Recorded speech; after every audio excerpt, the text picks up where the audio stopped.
বাইরের দেশে যে মানুষগুলো আছে ওরা যে কোনো জায়গা থেকে যদি কোনো ধরনের স্ট্যান্ডার্ড বা একটা প্রজেক্ট হয়, ওই প্রজেক্টটা মানে ম্যাক্সিমাম যে পূর্ণ টাকাটা আছে ওই টাকাটা মনে করেন যে যে কাজের জন্য আইব ওই কাজটা সম্পূর্ণ টাকাগুলি মানে ওরা খরচ করে। আর আমরা দেশের মধ্যে মনে করো যদি একটা প্রজেক্ট আয় স্ট্যান্ডার্ড পাস হইয়া তো ওইটা কীভাবে মানে মনে করো যে যদি 4 কোটি বা 5 কোটি টাকায় তো ওইখান থেকে চেষ্টা করে 4 কোটি মাইরে দিত আর 1 কোটি রাখতো।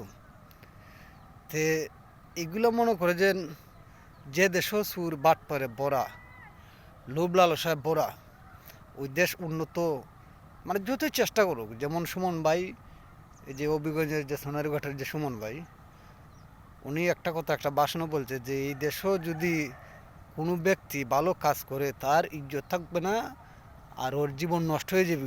মানে এই যে কথাটি কইছে, কথাটি আপনি একটু মিলাই নিয়েন।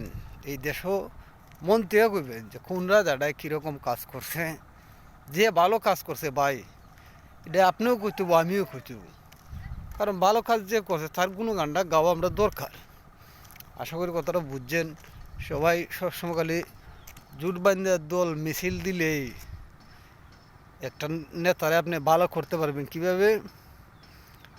যদি আপনার ভিতরে ওইরকম সৎ জ্ঞান, সৎ মানে ব্রেন থাকে বা সৎ বুদ্ধি থাকে, তাইলে আপনি মনে করেন যে ওই খারাপ লোকটারও ভালো করতে পারবেন, ভালো উপদেশ দিয়া, ভালো জ্ঞান দিয়া।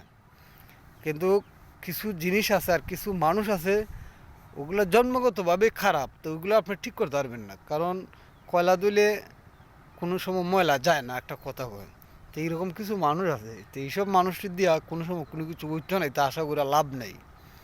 বুঝছেন? আশা করি কথাটা বুঝছেন। সবাই ভালো থাকবেন।